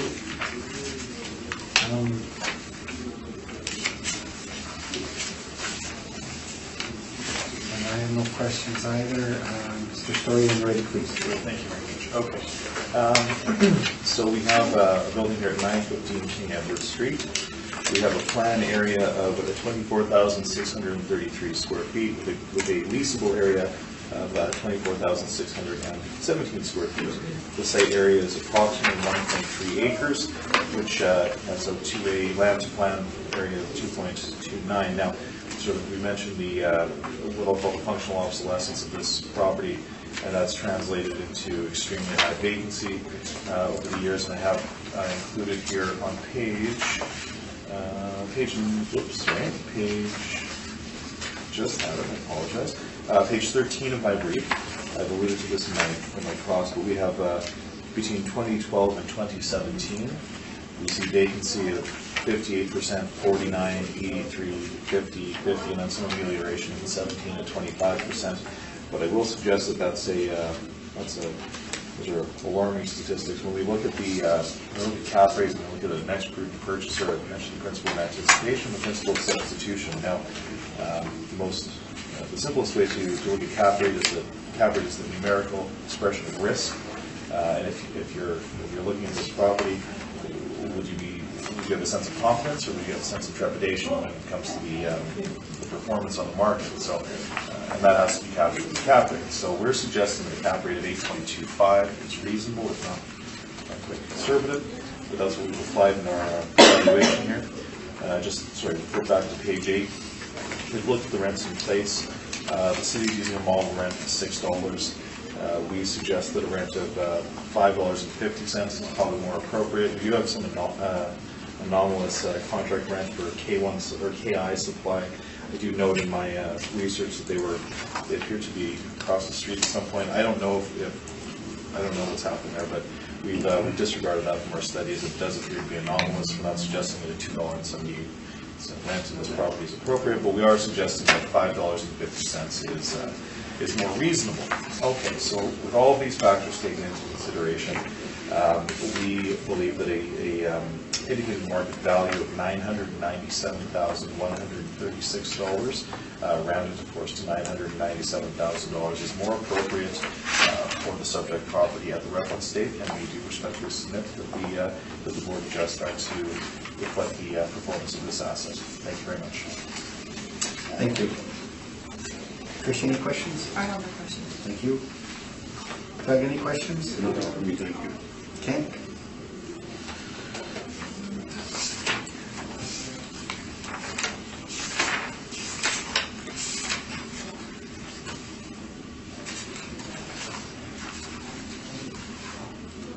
So these are businesses occupied areas. Are they largely storing product here? There's a range, so I've actually got a breakdown. So in the first unit, we have an electrical parts supplier. They have overhead heaters, a small reception area. It's not finished, the reception area, that's what they're using it for. They have a small office and washroom, and most of the space is utilized as warehousing. They have one shipping door. Okay, Unit 2, again, mostly warehousing. Low ceiling heights. Unit 3 is a supplier, mostly warehousing. And Unit 4 was vacant at the time of the reference date, but currently, to represent the current physical condition, we have a furniture retailer. They have a basic finish, showroom, kind of an open showroom area, and a loading dock. But again, that occupancy is post-reference. It was vacant at the time of the reference date. So they have a variety of tenants, so to speak. So they have, electrical parts supplier, then a furniture guy, and it's a sort of a mixed bag of tenants in this building at this point. Thank you. Thank you, Mr. Chair. Thanks, Ken. I have no questions. Requirement for summary on either party? No. Thank you. That concludes 915 King Edward Street. Rick.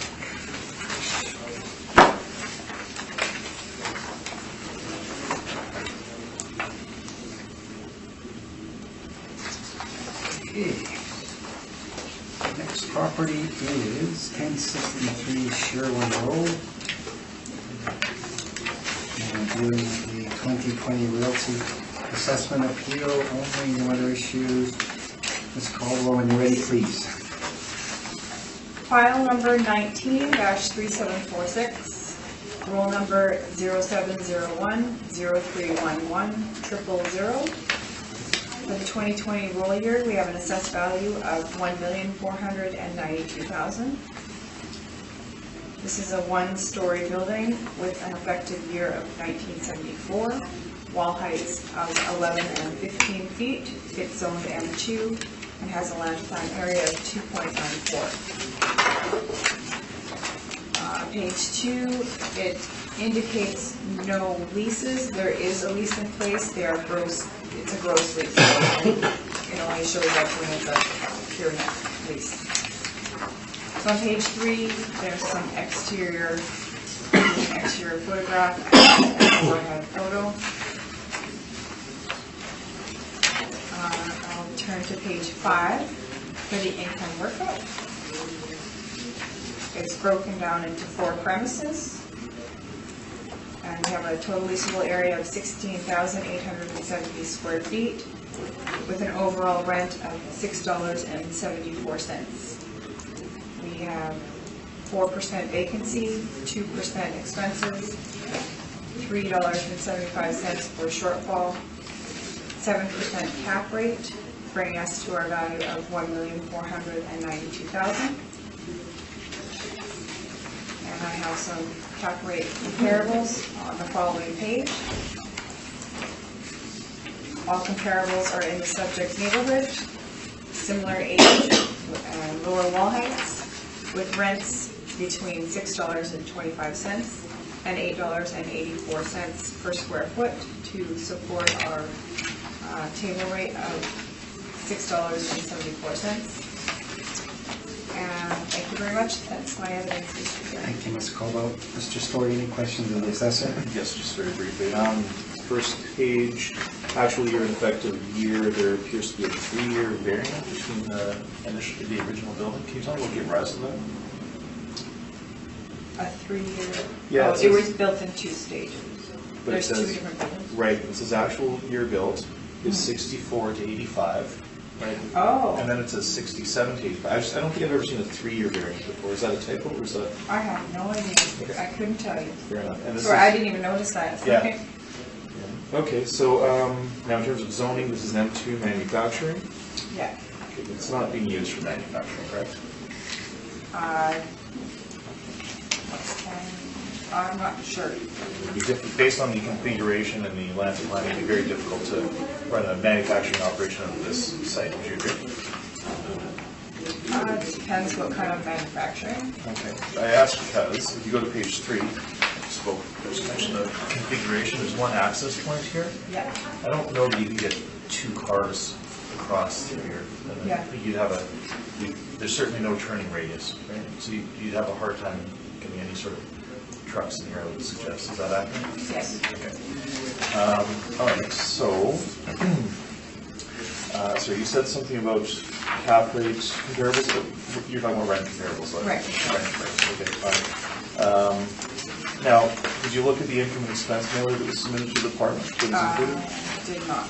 Okay, so on page 9, hard to read, but you can see here it's reported that the vacancy is 69%. That here, Okay. total leasable area, 10,800, average percentage of space vacant, 69.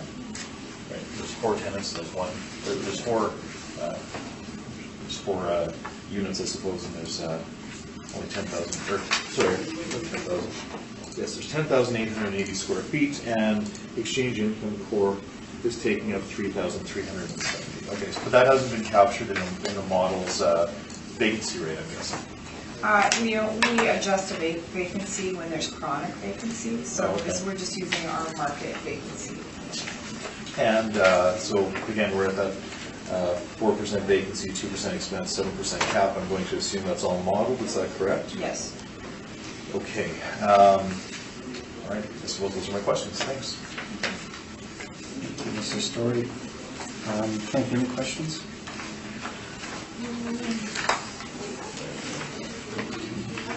Just a quick question. What's the crossroad here of 1063 Sherwin? I think I have a map here. So, Sherwin, it's between Saskatchewan and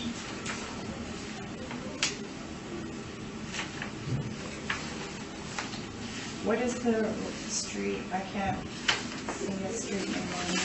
South of Notre Dame and west King Edward. Yeah. Thank you. So this is a kind of, I'll say sandwich in here, so to speak. Yeah.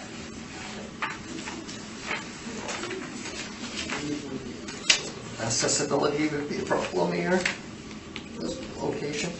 I'm not sure about that.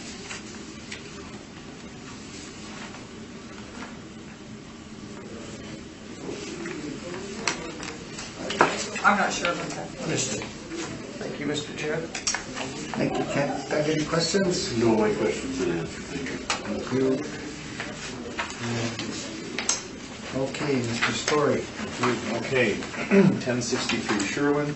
The city's using an effective age of 74, but we do recognize that there's 2 buildings on this site. The first one built in 64, the second one built in 1985. Again, we are on the east side of Sherwin, that's south of Notre Dame, and west of King Edward, and we would best describe this as an office/warehouse, but I will point out it's been brought up here. If you look at my page 3. Oh, sorry. Excuse me. Sorry. Sorry. Page 3, you can see the parcel line, and we have a very limited access. Now, the second building is built in 85. That's the one with the higher wall heights. It would be a warehouse, but the utility of a warehouse is certainly compromised by the well, let's say it's objectively poor access and egress. Okay, so we have a rectangular site, and we have a total site size of approximately 51,402 square feet, which is 1.2 acres.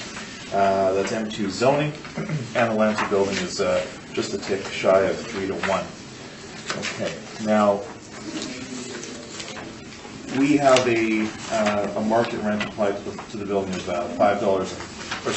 we see $5.50 on our table. Here's appropriate. We've talked about this table a number of times. Our average is $5.19. Our median is $5.50. We believe that $5.50 is reasonable.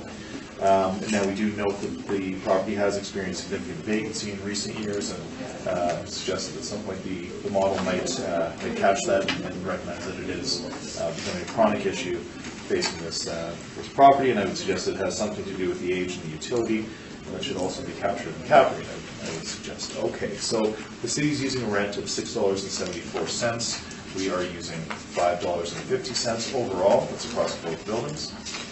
And again, we have used a vacancy rate of 6%, which in my opinion is quite conservative given what we've seen happening in this property. But we have captured some of that inherent risk in the cap rate using a 7.25 cap. So with all of those points taken into consideration, our indicated market value of the reference date comes to $1,129,27. So we do suggest the value of no more than $1,129,000 be applied to the subject. This property was inspected by one of our agents. I presume it was Mr. Boardroom, and he did include some photos here from his inspection. That was from 2011, but our understanding is that there's not been any significant renovations. This would likely be typical of what we call the present physical condition, so you can get a sense of what the interior is like. I'll leave that for your perusal. But again, we do suggest that a value of no more than $1,129,000 is appropriate for this property at the reference date. Thank you very much. Thank you, Mr. Story. Tricia, any questions of the appellant? On page 12, your workup, I hate to point this out. They've abandoned it. Yeah. Your non-recoverables, is that a typo? That would be a typo, yeah. That would be a typo. I just have to be honest. No, that's I'm not sure why that's like that, but They've abandoned It doesn't that help request. me. no, we've certainly not I abandoned know. it. But I guess hard late, hard play. That's we'll stick with our number. That's what we're suggesting. Okay, that's all for me, thank you. Should we accept this as a new precedent, or? No, absolutely not. No. We accept the quantum, but not necessarily our own inputs. Okay. Doug, any questions from the appellant? Okay. Ken? None for you, Mr. Chair. Okay.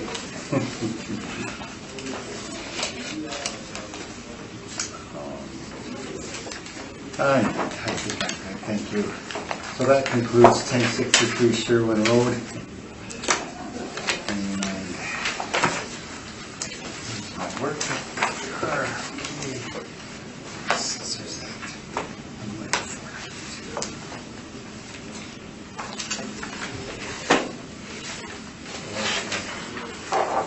it. Okay, next property, I guess the last property on the docket is 565 Marjorie Street, and we're dealing with your 2020 realty assessment. Only no other issues. Okay, Ms. Caldwell, when you're ready, please.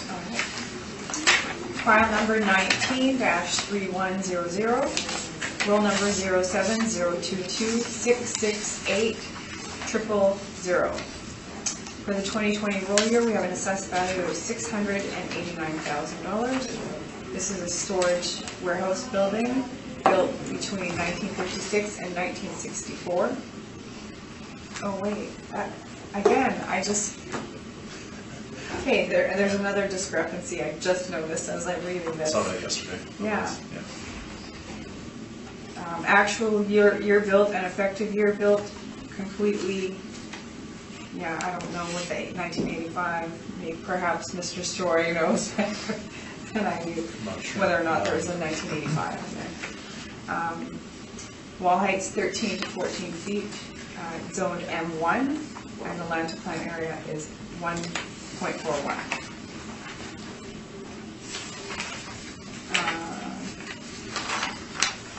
So there is a registered sale in 2010 of $450,000. I did not investigate this sale. I'm not sure if it's on point. There's some exterior photos on page 3 and some overhead views on page 4. I'll skip page 5 and go to the income workup on page 6. We have a total leasable area of 11,240 square feet with an overall rent of $5.72. We have a vacancy set at 18%, 2% expenses, shortfall at $3.75. cap rate of 6.4%, bringing us to our value of $689,000.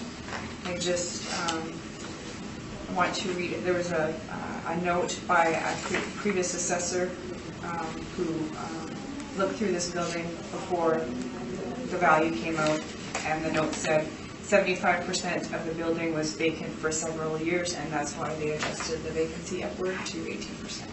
Thank you. Then I'll go to my comparables, rent comparables on page 7. Again, our comparables are in the subject region with similar wall heights and vintage, with rents ranging from $5.81 to $9.16. And I just noticed that even my lowest comparable is above our overall rate. Thank you, Mr. Chair. Thank you, Tricia.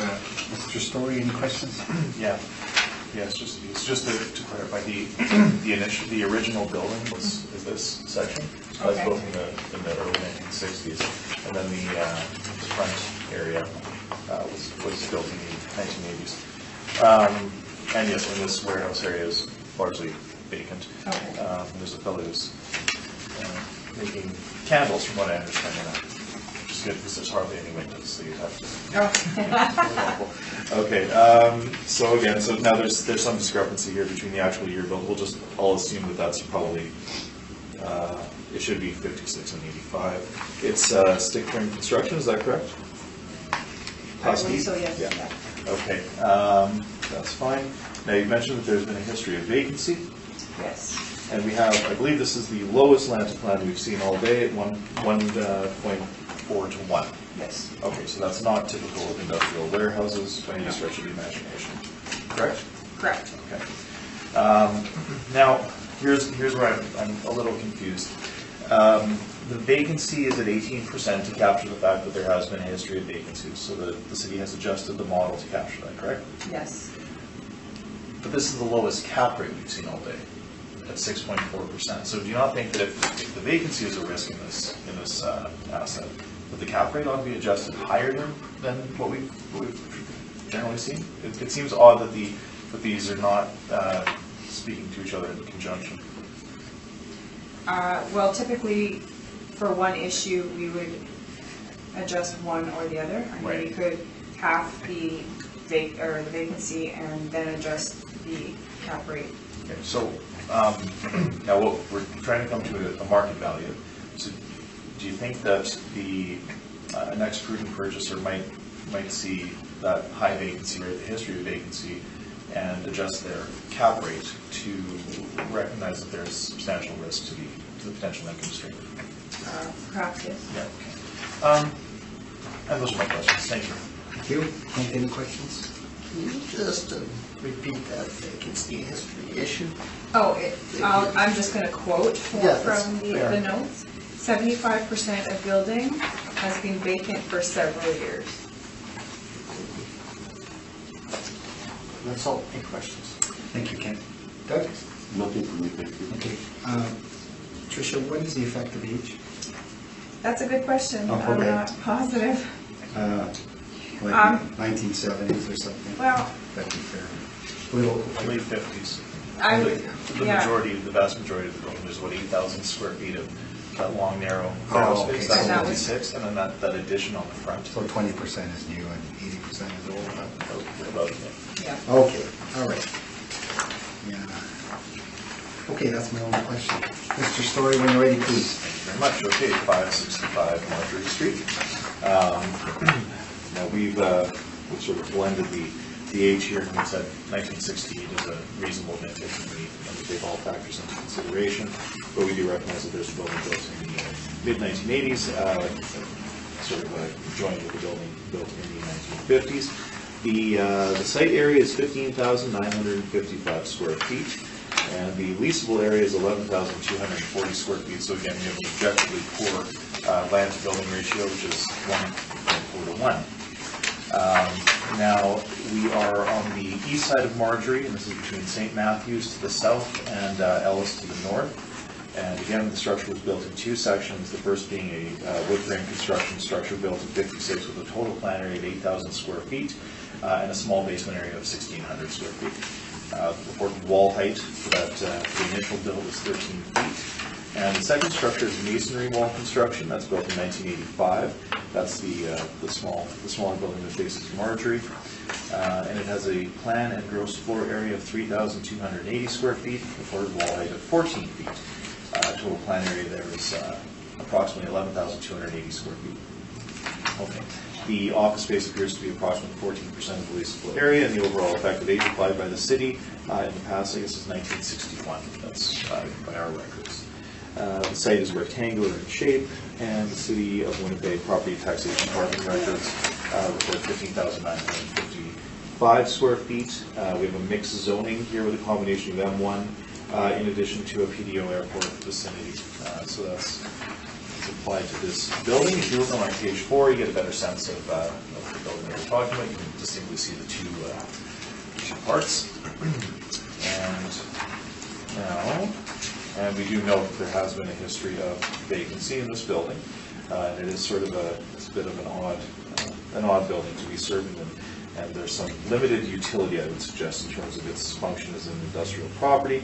So again, we're looking to the market, and we see the different rates that are available in the universe. We come to an average of $5.19, a median of $5.50, and we've selected a rate of $5 per square foot overall, and we believe that that would represent a market view of this property.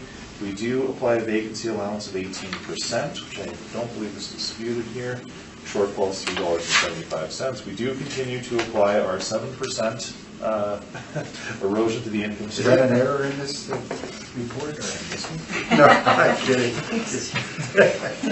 No, in the last one, I cleared that up. So again, that's 2% that's dedicated to the structural reserve, 5% is a stabilized allowance for non-recoverables, and these arise in the competent management or operation of the property. And we, of course, you've seen our detailed submission. Now, in terms of the cap rate, based on all of the points we've taken into consideration here, we believe that a cap rate of no less than 8.25% is appropriate for this property, and we've applied that rate to our valuation summary. So, with all those points taken into consideration, we come to a total indicated market value at the reference date of $427,529, rounded to $428,000. And we respectfully submit that that's the value that ought to be applied for the 2020 assessment cycle. And barring any questions, that is my presentation. Thank you. Thank you, Mr. Story. Tricia, any questions of the appellant? I have no questions. Okay. Kent, any questions? No questions, Mr. Chair. Thank you. Doug? No questions. I have no questions either. That concludes our hearing for today. Thank you to both parties for appearing. Thank you very much. Thank you.